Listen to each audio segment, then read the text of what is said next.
नमस्कार दोस्तों, आज की कहानी है मैं बहुत अकेला हो गया हूँ। रत्नेश प्रसाद अपनी 3 बेटियां की भविष्य को देखते हुए फैसला कर लिए थे कि उन्हें दूसरी शादी नहीं करनी। यह फैसला बहुत कठिन था।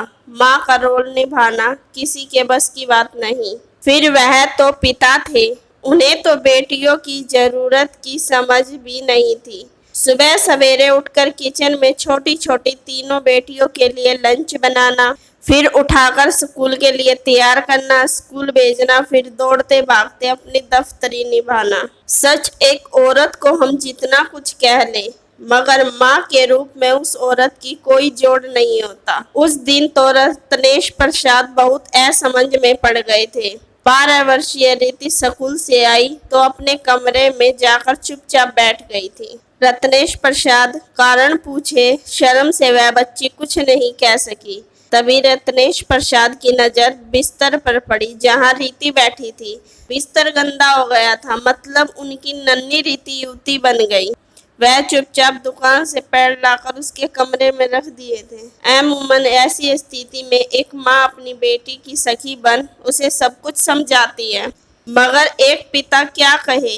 यही वक्त है जब पिता की लाचारी झलक जाती है।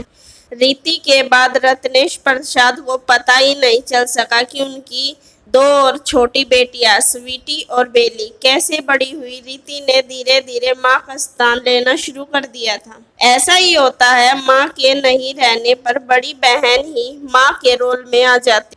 आज जब रत्नेश प्रसाद ने के एक मित्र ने उनकी बड़ी बेटी रीति के विवाह का प्रस्ताव रखा, तब जैसे रत्नेश प्रसाद नींद से जागे। तो क्या उनकी रीति इतनी बड़ी हो गई कि उसका विवाह करने का वक्त आ गया? वह तो अभी तक उसे बच्ची ही समझ रहे थे। ओ, एक बार फिर वह माँ की जगह नहीं ले सके। बेटियां कब ठहरती है बाबुल के घर। एक एक कर विवाह के बाद तीनों बेटियां ससुराल की हो गई और फिर रत्नेश प्रसाद अपने बड़े घर में अकेले रह गए। अब एक छोटी बेटी हो तो उसके घर को ठिकाना बनाया जा सकता है, परंतु तीनों बेटियों के घर जा जाकर रहना थोड़ा कठिन हो जाता है। इसलिए वे अपने घर को ही पकड़े हुए थे, जहां दीवार पर फूल माला पहनी पत्नी के सिवा और कोई नहीं था। रत्नेश प्रसाद अपने कमरे में बैठकर पत्नी की तस्वीर को निहार रहे थे। तभी रीति का फोन आया। पापा, जॉब के सिलसिले में बेली और उसके पति स्नेहिल को विदेश जाना है। जाने से पहले वे आपसे मिलने आ रहे हैं। हम लोग भी वहीं आ रहे हैं। तीनों बहन।